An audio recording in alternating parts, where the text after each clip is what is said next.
오늘 함께 나눌 말씀은 시편 8편입니다. 8편 1절에서 9절까지. 시편 8편 1절에서 9절까지 말씀입니다. 여호와 우리 주여, 주의 이름이 온 땅에 어찌 그리 아름다운지요. 주의 영광을 하늘 위에 두셨나이다. 주의 대적을 인하여 어린아이와 젖먹이의 입으로 말미암아 권능을 세우시며 이는 원수와 보수자로 잠잠케 하려 하심이니이다. 주의 손가락으로 만드신 주의 하늘과 주의 베풀어 두신 달과 별들을 내가 보오니 사람이 무엇이간데 주께서 저를 생각하시며 인자가 무엇이간데 주께서 저를 권고하시나이까. 저를 천사보다 조금 못하게 하시고 영화와 존귀로 관을 씌우셨나이다. 주의 손으로 만드신 것을 다스리게 하시고 만물을 그 발 아래 두셨으니 곧 우리 우양과 들짐승이며 공중의 새와 바다의 어족과 해로에 다니는 것이니이다. 여호와 우리 주여, 주의 이름이 온 땅에 어찌 그리 아름다운지요. 아멘. 오늘 이 시편 8편 역시 기록자는 다윗이죠. 분류에 의해서 헤르만 공켈의 분류에 의해서 감사 예배시로 분류되고 있습니다. 히브리 성경의 오경과 그 역사서는요, 하나님께서 선택한 백성에게 이스라엘 백성, 그 백성에게 행하신 구원의 행동을 보여주고 말씀에 대한 인간의 응답을 시로 표현하고 있는 것입니다. 성경 대부분이 위에서 아래로 내려오는 그러한 계시라고 한다면 이 시편은 아래에서 위로 올려보내는 인간의 응답이라고 볼 수 있습니다. 그러한 찬양과 하나님께 올려드리는 찬양과 탄식을 이렇게 시로 표현한 고백과 간구의 모음집이라고 볼 수 있겠습니다. 찬양과 기도는 인간이 하나님과 소통할 수 있는 그러한 통로이기도 하죠. 이런 의미에서 이 시편은 하나님께 올려드리는 그러한 찬양과 기도의 모범을 우리에게 보여주고 있다라고 할 수 있습니다. 신앙은요, 믿음이 불안과 고통의 현실을 넘어설 때 작동하죠. 그 순간에 비로소 새로운 영적 생명이 탄생합니다. 이 시편을 기록한 시인들은 모두가 고난의 현실 속에서도 과거에 현존하셔서 역사하신 그러한 하나님을 기억하고 앞으로 미래에도 현존하셔서 역사하실 하나님을 고대하면서 감사와 찬양의 노래를 불렀습니다. 그러므로 여기에 또한 구분된 이 감사 예배시는 성도들의 그러한 마음을 움직이고 적시기도 하면서 그리고 스스로 우러나오는 그러한 감사를 통해서 새로운 결단과 용기를 북돋아 주기도 하는 그러한 시입니다. 이 본문 8편, 시편 8편 보면 짧지요. 이렇게 짧은 시들은요, 성전 예배나 장막절과 같은 그러한 절기 때 하나님께 감사를 표하는 찬양으로 암기하면서 성전에 올라갔던 그러한 시들입니다.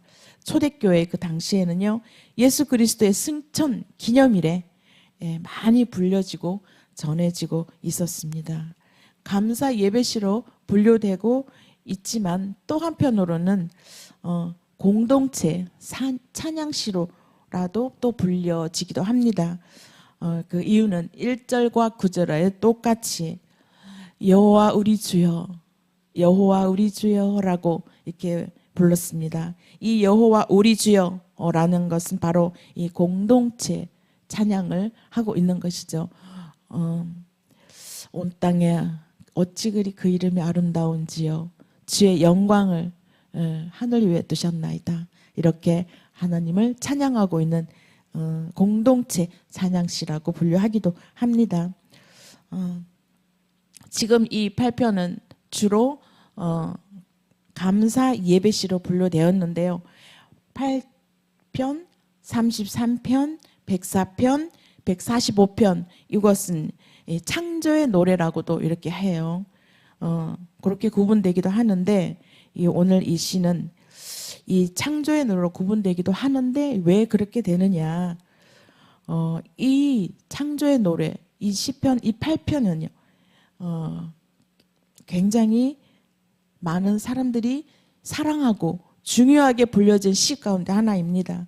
이거는 달을 착륙할 때 우리가 처음 아폴로 11호가 달에 착륙했잖아요.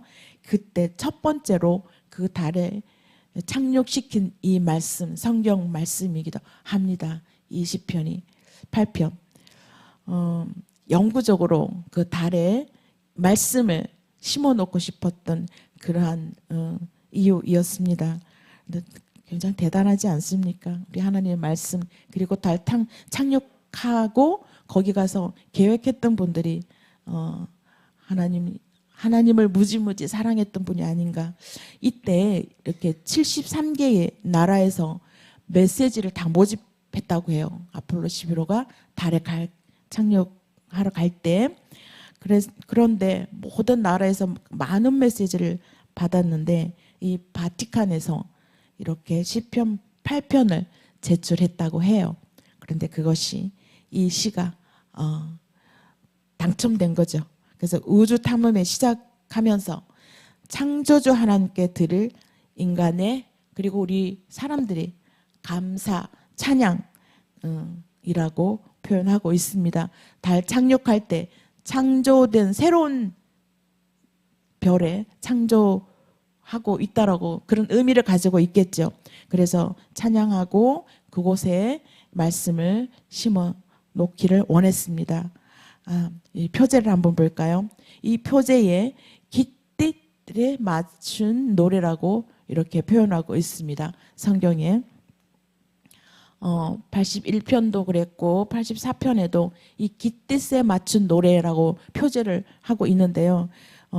이 깃띠이라는 것은 반주용 악기 그리고 반주용 악기이기도 하고 또 리듬 악기이기도 하는 그런 거를 자칭하는 용어로 이렇게 추정하고 있습니다.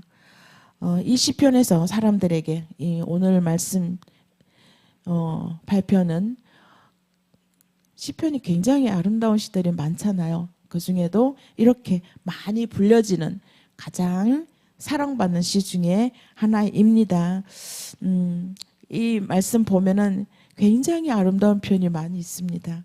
하나님의 창조한 그 부분들을 아름다운 언어의 수 그리고 하나님의 손으로 직접 만드신 하늘의 별과 달, 공중의 새와 바다의 물고기, 그래 땅의 짐승들 이런 표현이 하나님의 창조한 그 모든 피조물을 지금 이야기하고 있습니다. 하나님이 창조한 그 모든 피조물을 열거하고 있는 것이죠. 하나님의 권능이 얼마나 위대하고 놀라운 것인지를 찬양하고 있습니다.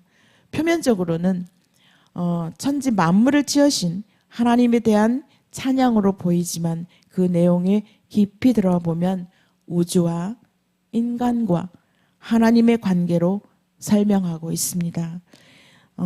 그래서 신학적으로 굉장히 중요한 시라고 불려지고 있습니다.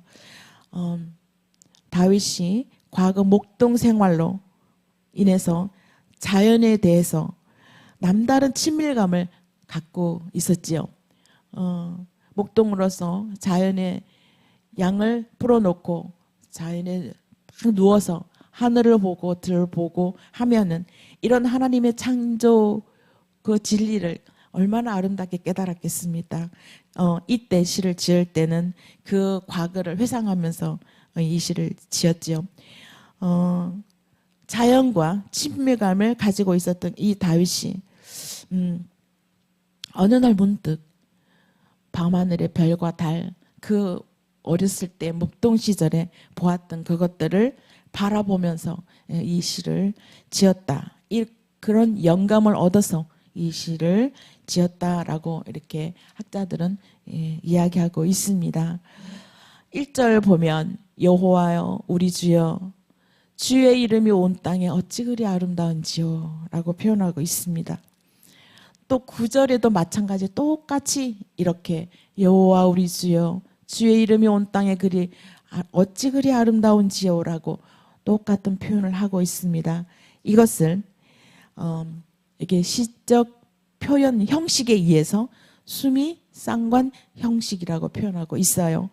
이 시편에는 이렇게 수미상관법, 대급법 이렇게 이런 과거의 그 시적 표현들이 많이 이루어지고 있는데요. 똑같이 처음과 마지막 부분이 함께 대조를 이루고 있기 때문에 수미상관적 표현이라고 합니다. 이 절이 여호와 우리 주여 주의 이름이 온 땅에 어찌 그리 아름다운지요. 이 표현이 이 8편의 열쇠이기도 합니다. 그의 이름은 그의 인격의 모든 풍성함과 영광을 드러내고 있습니다. 그의 이름의 영광이 하늘 위에 드러난다라는 것이죠. 그 하늘이 그것을 드러내기도 하는데요. 이렇게 무한한 은혜이면서 그 영광의 그 자체가 바로 아름다운 그 이름이라고 그렇게 말씀하고 있습니다. 이 영광 그 자체는요, 어딘가에든 누구를 통해서 드러나기도 하지만 또한 이 어린이들을 통해서도 이런 아름다운 이름이 드러나기도 합니다. 마태복음에도 나오고 있죠. 11장 25절에. 그리고 하나님은 약한 것들을 택하셔서 세상에 강한 것들을 부끄럽게 만들기도 합니다. 하나님 그 전체, 하나님이 전체, 그리고 하나님이 친히 지으신 이 해와 달에서 볼 수 있듯이 그의 이름의 영광은 사람 안에서도 굉장히 잘 드러나고 있습니다. 내 안에서도 하나님의 그 영광이 드러나고 있다는 것을 표현해주고 있습니다. 2절에 보시면 주의 대적으로 말미암아 어린아이들과 쭉 이렇게 말씀하고 있는데요. 주의 대적이라는 거는 여러분들도 다 아시죠? 그 대적이라는 거는 하나님의 사람들을 늘 고통스럽게 하는 자들이 때문에 주의 대적들 때문에 인하여서 내가 힘들다라는 부분을 지금 표현하고 있죠. 고통스럽게 하는 자들 때문에 나는 이렇게 지금도 힘들다라고 표현하고 있는데, 이러한 자들은 하나님의 영광을 인정하지 않고 하나님을 오히려 대적하는 그러한 완악한 자들을 스스로 힘있고 강하다고 생각해서 하나님의 도와줄 필요가 없다, 하나님의 도움이 필요가 없다라고 하는 반면에 우리 이 어린 아이들과 젖먹이들은 약한 자로 하나님의 도움이 절대적으로 필요한 자들이라는 그런 의미를 보고 있습니다. 그러나 우리 하나님께서는 이렇게 강한 자보다 약한 자를 들어서 하나님은 쓰시고 사용하시는 것을 볼 수가 있죠. 이때뿐만 아니라 지금도 마찬가지 우리는 굉장히 강한 자, 잘나고 똑똑하고 능력 있는, 세상에 능력 있는 가진 자를 하나님 택해서 쓰시는 것보다 정말로 연약하고 부족하고 사람이 보기에는 아무것도 아닌 나약한 자를 하나님께서는 들어 쓰신다는 것을 우리는 주변에서도 그렇고 실질적으로도 우리가 경험하고 있는 분도 많이 계실 겁니다. 특히 저 동창 중에 한 친구가 있습니다. 고향 친구인데 학교 다닐 때 정말 공부도 못했어요. 열심히 하느라고 하는데 맨날 뒤에서 왔다 갔다 공부도 못했고 말도 어눌하고 정말 부족한 친구였습니다. 그런데 하나님 꾸준히, 그 친구는 저보다 더 일찍 교회를 다녔습니다. 그 친구가 맨날 이렇게 코 올리게 하면서 교회 가자 이렇게 얘기한 친구였는데 끝까지 걔는 고등학교 때까지도 걔는 공부를 못하더라고요. 그렇지만 하나님 안에서 늘 함께했던 친구였어요. 교회에서 늘 있고. 그런데 지금은 인도 선교사로 얼마나 하나님의 사랑을 받고 있는지 몰라요. 그런데 정말 똑똑해졌어요. 하나님이 그렇게 지혜롭게 만드셨어요. 친구들은 다 그래요. 과거의 그 친구의 모습을 봤잖아요. 근데 지금의 그 친구의 모습을 보면 하나님은 있긴 있구나. 뭐 이렇게 친구들이 이렇게 말하는 친구도 있고요. 그래서 하나님은 그걸 볼 때마다 우리 하나님께서는 정말 약한 자를 들어 쓰신다. 내 마음이 비워져서 온전히 하나님만 의지할 수밖에 없는 사람들을 들어 쓰신다. 하나님이 들어 쓰시기로 작정하시면 하나님만 의지할 수밖에 없게 완전 세상 것을 제로로 만들어 놓죠. 내 마음속에, 내 머릿속에 세상의 모든 지식과 지혜를 싹 없애버리고 세상에 가지고 있는 나의 그 옥합들을 다 깨떨어버리고 제로로 만들어서 하나님이 사용하시지 않습니까? 완전히 연약하고 나약하고 가진 거 없고 부족하고 주님만 아버지께서 나를 쓰시지 아니고 아버지께서 나를 도와주지 않으면 절대로 살아갈 수 없는 사람으로 완전히 만들어 놓은 다음에 하나님께서 쓰시는 것을 볼 수가 있잖아요. 이도 마찬가지로 우리는 약한 자들을 들어서 쓰신다라고 여기도 말씀하고 있습니다. 다윗도 어렸을 때 굉장히 보잘것없는 목동에 불과했지만 하나님께서 들어 쓰시기로 작정하셨기 때문에 이렇게 많은 고통과 고난 가운데서 하나님의 합한 자로 이스라엘을 끌고 가는 훌륭한 커다란 그릇으로 하나님이 만들어 주셨지 않습니까? 지금 우리도 그러한 그릇으로 여러분도 그러한 그릇으로 하나님께 사용되어지는 저와 여러분이 되었으면 좋겠습니다. 예수님을 찬양하는 아이들을 비난하는 종교 지도자들을 잘못을 지적한 곳 마태복음 21장 16절 한번 열어주시겠습니까? 예수님을 찬양하고 예수님을 찬양하는 그러한 어린 아이들을 비난하는 종교 지도자들은 지적하는 그러한 부분입니다. 마태복음 21장 16절에 나오죠.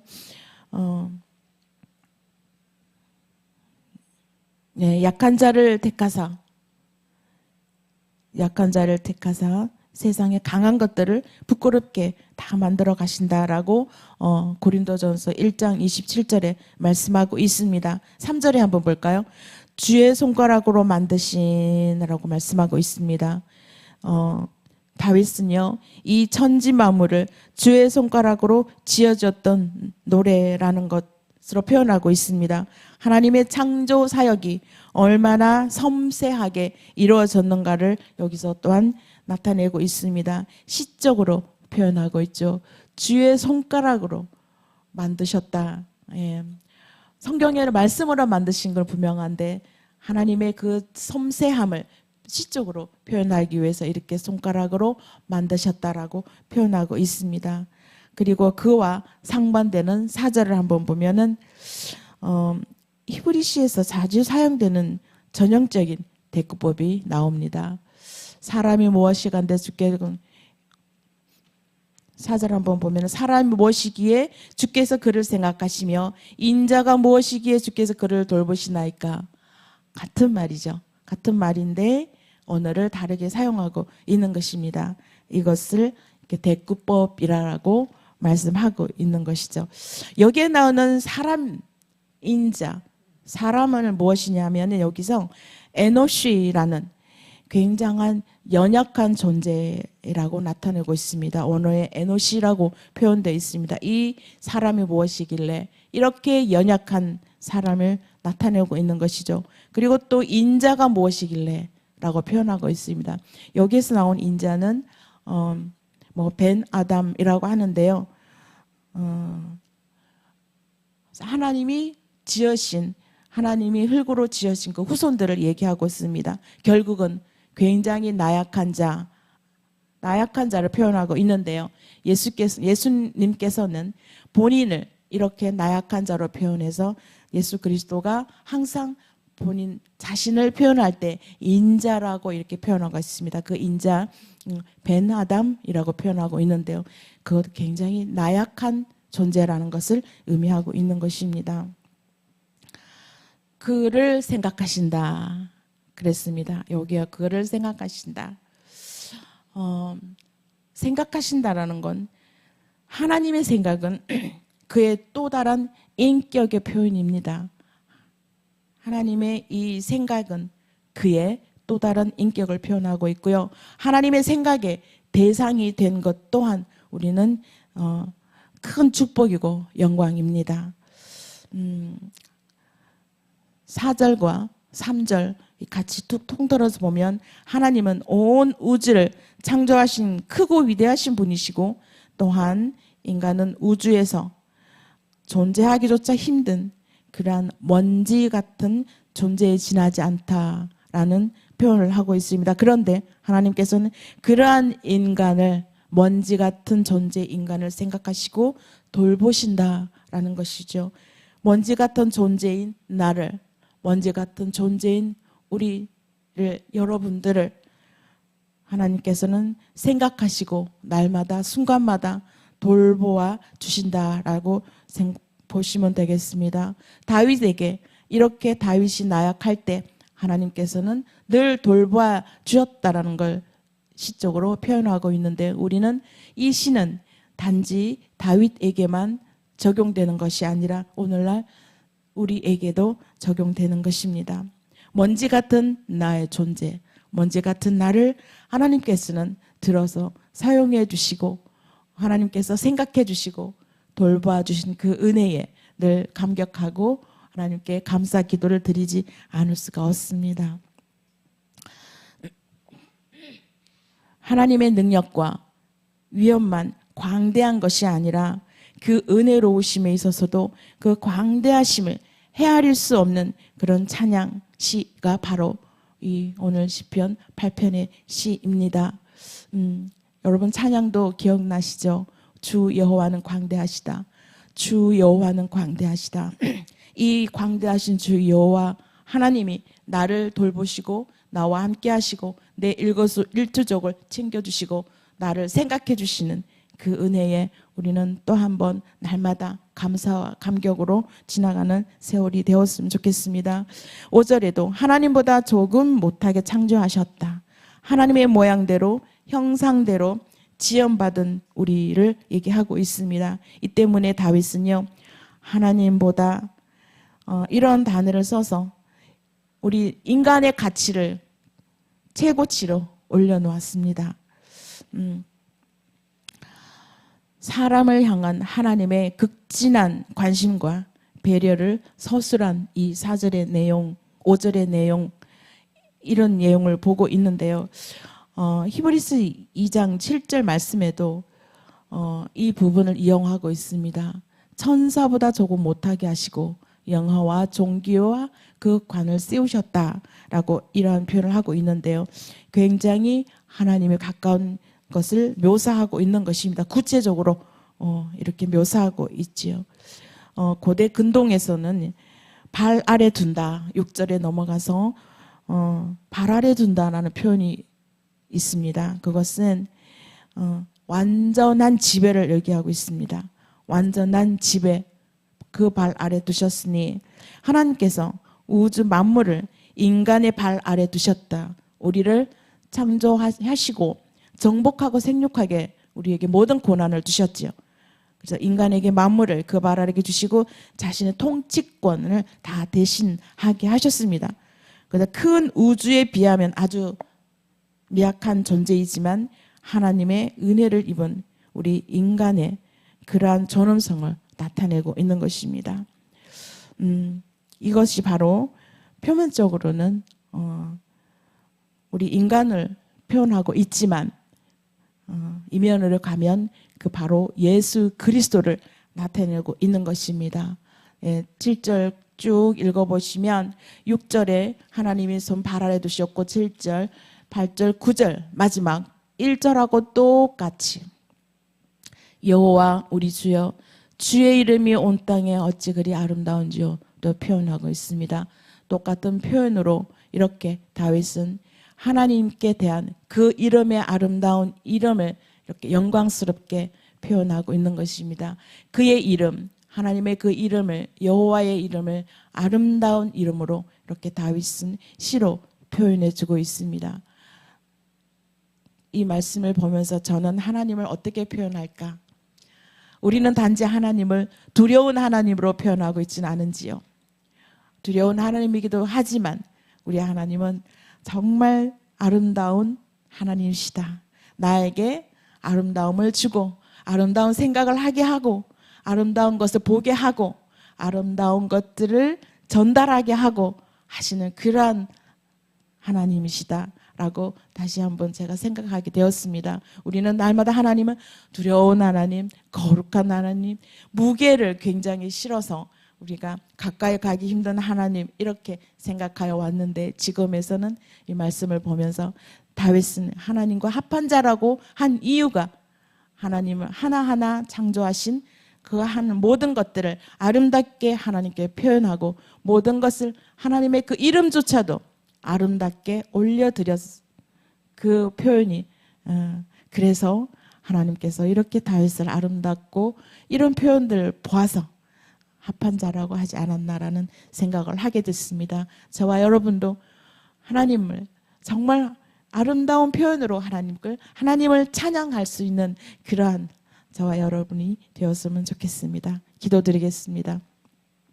하나님 감사드립니다.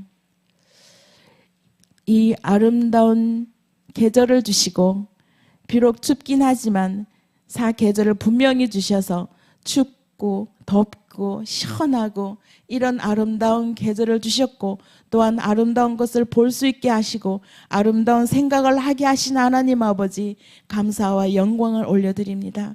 다윗처럼 주님을 이렇게 찬양할 수 있는 저희들 되게 인도하여 주시옵소서. 아버지를 찬양으로 영광을 올려드리는 하나님의 귀한 백성들이 다 되게 인도하여 주시옵소서. 오늘도 하루 종일 주님을 찬양하는 하루 되게 인도하여 주시옵기를 원합니다. 예수님 이름으로 기도드립니다. 아멘.